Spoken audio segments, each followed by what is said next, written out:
Jamais sans la grâce, une dévotion matinale qui vous connecte à la pensée de Dieu et vous donne la provision du ciel au quotidien.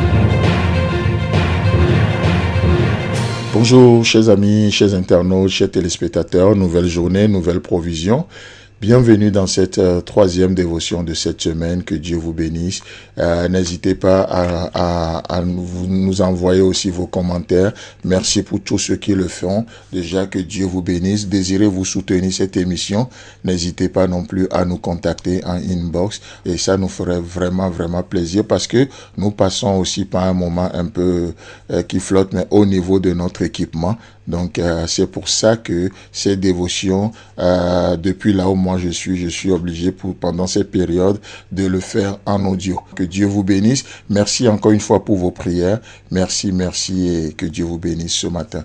Donc, nous continuons dans notre dévotion, Actes chapitre 1, le verset 4. Comme il se trouvait avec eux, il leur recommanda de ne pas s'éloigner de Jérusalem, mais d'attendre ce que le Père avait promis, ce que je vous ai annoncé, leur dit-il. Amen. Donc, depuis hier ou avant-hier, nous parlons des méthodes de Dieu qui ne sont pas les nôtres. Donc, au lieu d'adorer une méthode, nous sommes appelés à adorer celui qui utilise la méthode, c'est-à-dire le Dieu tout-puissant. Au lieu d'adorer un moyen que Dieu utilise, nous sommes appelés à aller à la source. La source, c'est Dieu. Il est la source, il est l'alpha, il est l'oméga. Vous savez, ces voies, ces méthodes changent. Mais lui, il ne change pas. En lui, il n'y a ni ombre ni de variation. Et hier, nous avions vu comment Naaman s'est vraiment planté parce qu'il se disait les choses. Il a déterminé la méthode. Dieu n'est pas camarade de quelqu'un et c'est un Dieu souverain. Dieu n'est pas votre serviteur, Dieu n'est pas votre camarade. Il est un Dieu souverain et nous sommes appelés à lui faire confiance dans cette journée, encore aujourd'hui. Et c'est pour ça, nous demandons juste à l'Esprit Saint de nous donner cette humilité-là, de nous ouvrir les yeux pour que nous discernons ce que Dieu fait encore aujourd'hui. Pour ne pas nous perdre dans nos pensées. Naaman se disait en lui-même. Or, la pensée de Dieu, c'est le Jourdain. C'est le Jourdain. Et il va même aller jusqu'à critiquer la méthode de Dieu. Oui, il n'y a pas d'autre fleuve plus important en Syrie que le Jourdain. Mais, vous savez quoi? Si la bénédiction est à Jérusalem, je crois que c'est ce que Désiré ou Pasteur Romuald nous disait la semaine dernière.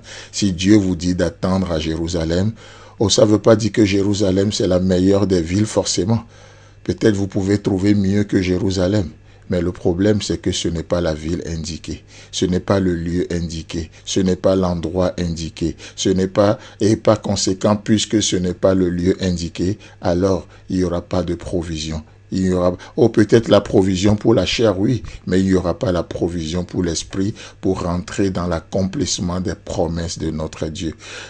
Voyez-vous? Donc, il y a un autre personnage aussi qui se disait en lui-même.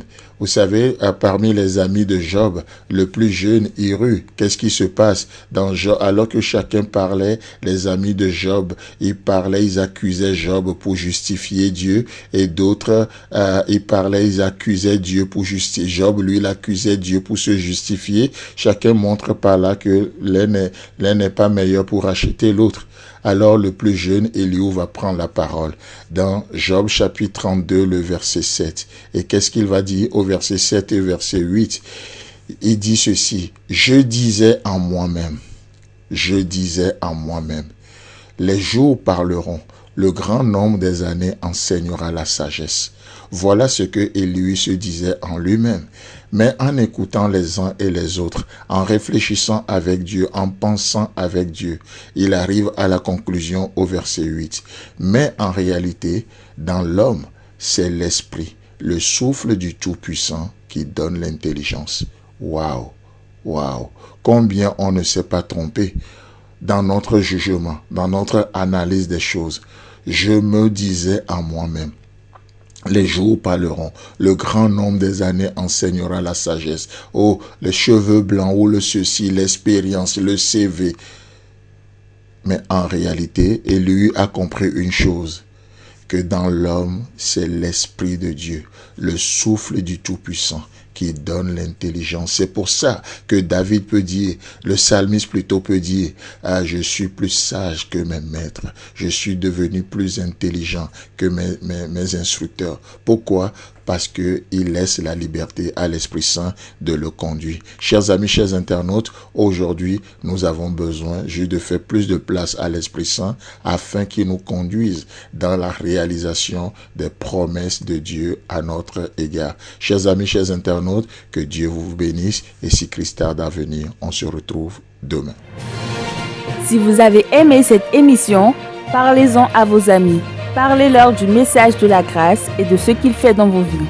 Pour un sujet de prière, une question ou pour devenir partenaire, contactez-nous au 00229 94 75 80 20. Que Dieu vous bénisse et à la prochaine.